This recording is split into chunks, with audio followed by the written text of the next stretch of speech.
আসো তো হাত ধরো, এটা ধরো, দাঁড়ান, কোথায় যাচ্ছেন? ভিডিওটা শেষ পর্যন্ত দেখে যান। যদি ভালো না লাগে কোনো লাইক কমেন্ট দরকার না, যদি ভালো লেগে থাকে তাহলে ভিডিওটা লাইক কমেন্ট শেয়ার করবেন, ঠিক আছে? কি মানে আমার কথা হইতো না? কার কথা লাগবো? রুমি? হ্যাঁ, ও রুমি আফার কথা লাগবো, মানে রুমি আফার কথা ভালো লাগে? হ্যাঁ, শুনছেন নি?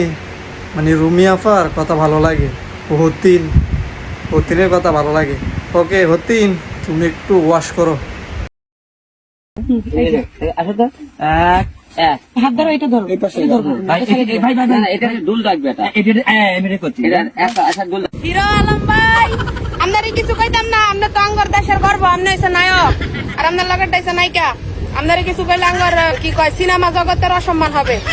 এখন কমু যাইয়া আপনার এই যে পরিচালক গুলা আছে না, আপনার যে পরিচালক গুলা ডিরেক্টর, এই ডিরেক্টরের আগে সহায় দেয় না, এরা কিতা পরিচালনা করে? আপনারে ভিন্দাই দিছে মিয়া স্লিপার, আপনার নায়িকারে ভিন্দা দিছে 10 চিল, এটা মানাইছে? কি কইতাম কোন চাই দেখি, খালি ড্রেস পিনলেই হয়, খালি শুটিং করলেই হয়, নজর লাগে না?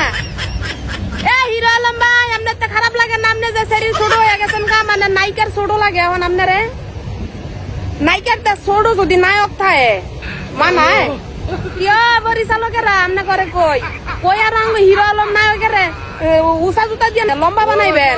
আও আলম ভাই, মনে মনে করেন পরিচালকেরা আর আপনার নায়িকার আপনার লাগে কষ্ট না হইলে কি বাঙ্গ জনগণের কষ্ট হয়? আপনি যে এমনি যে হিল জুতা পিন্দায়, আপনি স্লিপার বইরা পরে যে আপনি আপ্পায় শুটিং করেন, এগুলা তো দেখলে আমার কষ্ট লাগে।